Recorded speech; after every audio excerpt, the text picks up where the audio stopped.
r/NoSleep. Posted by u/horror, junkie123. I signed up for a mail order bride. Things have taken a turn for the worst. Hey, Amelia? She slowly turned to face me. She didn't look evil. In fact, she looked comforting. The warm smile stuck to her lips and a pang of guilt jolting through me. What if Amelia had done nothing wrong? What if I was having some sort of mental break due to finally spending time with a woman after such a long time? I decided to give her the benefit of the doubt. I didn't want to throw away something good if I was actually the one to blame. "What's up, babe?" My cheeks blossomed with color. That was the first time either of us had used pet names. "Never mind. Don't worry about it, babe," I said, shooting her a wink. We didn't have much planned for that day. Though I was enjoying my time with Amelia, I just couldn't rid my mind of the previous night. What started out like a dream was devolving into a nightmare. I didn't know what to do. Eventually, I figured it out. I needed to stay awake. I had to know if Amelia was truly the sweet, loving girl I thought she was, or if she was someone else entirely. Amelia continued showing me around, until eventually, I asked to stop in a store to relieve myself. She agreed, and I watched as she made her way to the women's restroom. My plan was going off without a hitch. The moment the door clicked shut, I scooped up a handful of 5-hour energy drinks and bolted to the counter. I was sweating bullets as I handed the shop owner my cash. If I wasn't quick, the jig would be up. The old woman smiled at me as she handed me my change. I hurriedly stuffed the little bottles into my pockets, and not a moment too soon, Amelia emerged from the restroom looking refreshed. I beamed at her. "Ready to go?" She nodded, and we were on our way. Amelia was the one who proposed it. She casually tossed the suggestion out between forkfuls of fettuccine alfredo. "So, I was thinking, do you want to come back to my apartment tonight? The hotel is comfy and all, but I thought you might want to see my place." A sinking feeling of dread knotted my intestines like a wolverine. I liked this girl, I really did. So why was my gut telling me that I should say no? I couldn't formulate a plan in time. "Yeah, sure thing," I blurted out. Amelia grinned as she took another bite of her pasta. Great. Now I was definitely going to end up on Dateline. Blood pounded in my ears for the entire remainder of the meal. I'd be lying if I said I wasn't slightly petrified. I'd been popping 5-hour energy drinks every chance I got, so that probably wasn't helping my anxiety, but just the thought of waking up paralyzed again, or not waking up at all, was shredding my mental health to pieces. I had a slight tremor in my hands on the ride back to Amelia's apartment. And she noticed. "Eli, is everything okay? You seem jittery." Shit. I needed to put on a straight face. "Yeah, everything's fine. Just nerves, you know? This is the first time I'm getting to see your apartment. Who wouldn't be excited?" She giggled, covering her mouth with her hand. "You're a goober. I like that about you," she said, gently interlacing my quivering fingers with hers. I could feel my face turning red. She was making it really difficult to be suspicious of her. When we finally arrived, I opened the cab door for Amelia and helped her out. She was slowly beginning to melt my apprehension. I hadn't noticed anything out of the ordinary for the whole day, after all. Her apartment was nice. Like, really nice. The place was furnished with expensive couches and armchairs, it was surprisingly spacious, and to top it all off, she had a balcony that provided an incredible view of the city. Honestly, I was a tad bit envious. "Really nice place you got here," I said, once she was done giving me a thorough walkthrough. "Thank you. I take pride in my home.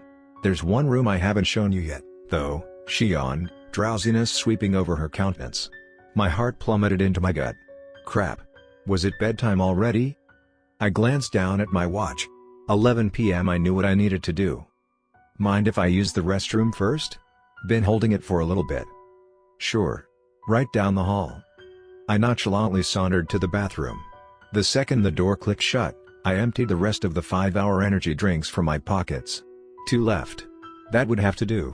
I downed them and placed the empty bottles in the trash can as quietly as possible. I covered them with toilet paper to hide my tracks. Genius, right? I popped back out of the bathroom donning my best sexy face. Best to play it off so she wouldn't think I was up to anything. "Alright, sweetheart. What is it that you wanted to show me?" Amelia burst into laughter. What is that face?" she wheezed, hands over her stomach. I blushed, my cheeks burning red. "I dunno. I thought it'd be hot or something." She glanced up at me, tears in her eyes from her laughing fit. "You looked constipated. You really are something else. Come on, hot stuff," she said, finally regaining her composure. Amelia took my hand and led me to a room at the end of the hall. She pushed open the door, revealing her bedroom. It was even nicer than the rest of the apartment. The room was spotless. A desk lay in the corner with a computer perching atop it. A fish tank sat on her dresser, foreign specimens of fish swimming lazily among the steady hum of the filter. And her bed. Amelia had a queen-sized bed with pristine white linens that took up a good portion of the room. It looked as if it was made of clouds. Crap. Anyone would have a tough time staying awake in a bed that comfortable. Amelia stretched her arms high above her head. When she lowered them back down, her exhaustion became evident. Her eyelids were drooping and she had a vacant stare. "I don't know about you, but I'm ready for bed. I'm worn out," Amelia said, shooting me a weak smile. I returned one back. Had Amelia been falling asleep before me every night?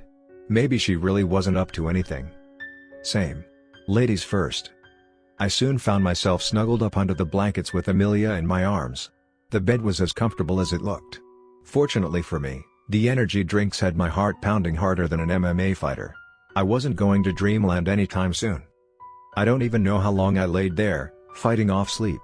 It felt like an eternity, but if I had to guess, I'd say it was an hour, tops. That was when it happened. Amelia shifted, lightly rolling out of my grasp. I squeezed my eyes shut and steadied my breathing. I couldn't afford to let her find out that I was faking it. I heard rustling noises from the edge of the bed. It sounded like someone was rummaging through a desk drawer. But what chilled me to my core was the whispering. Amelia had started mumbling to herself, just loud enough for me to discern what she was saying. "This is it. Tonight's the night. I'm going to pluck out your eyes and chew them like gumballs. I can't wait to strip the flesh from your bones and feel it slither down my throat. I'm just itching to carve out your heart and cook it over an open flame." Fear crashed over me like a tidal wave. I'd been right all along. I had to know. I opened my eyes just enough to see what was going on. Amelia was rifling through her purse. I watched curiously as she found what she was looking for. She held up a little plastic box. I could feel the color drain from my face as she opened it. Inside was a syringe and a tiny bottle of clear liquid. No, this couldn't be happening. Had all that, the outings, the intimacy, the invitation to her apartment, had it all been a part of some elaborate plan to murder me? I had to get out of there. I rolled onto my stomach and let out a light groan. Out of my periphery, I saw Amelia hurriedly close the plastic box and hide it behind her back. It was now or never. I yawned loudly, rubbing my eyes and slowly opening them as if I'd been woken naturally. It was slight, but for a second, I could see disappointment wash over her visage before she returned to her normal, jovial self. "Oh sorry babe, did I wake you? I was looking for my sleeping pills. Body's tired, but my mind's wide awake, you know?" She giggled anxiously. The laugh that I found adorable just hours prior now disgusted me. This woman was an absolute monster. No, I think I just have to pee. "I'll be right back," I said, sliding out of bed. I discreetly grabbed my phone on the way. "Sure thing. Hurry back now. I'll get cold without your cuddles." I locked eyes with her, nodded warmly, and slipped out the door. I bolted straight out of there. I didn't care if I was in nothing but my boxers. I had to put as much distance between myself and Amelia as humanly possible. I ran and ran, until I thought I was a safe enough distance away. I doubled over, struggling to catch my breath, before calling the police. They didn't believe me. Of course. Because pretty blonde women can't be serial killers, right? They did at least bring me back to the hotel. I'll give them that. That's where I am now. I've called Jared, but whenever I do, I get an automated message telling me that his phone number has been disconnected. I've tried contacting the company that he works for, but I can't find anything about it online. It's as if it never existed. I don't know what to do. I left my wallet at Amelia's apartment and without that, I can't pay for an early flight home. But that's not what truly terrifies me. Amelia is still out there, searching. And she knows exactly where to find me.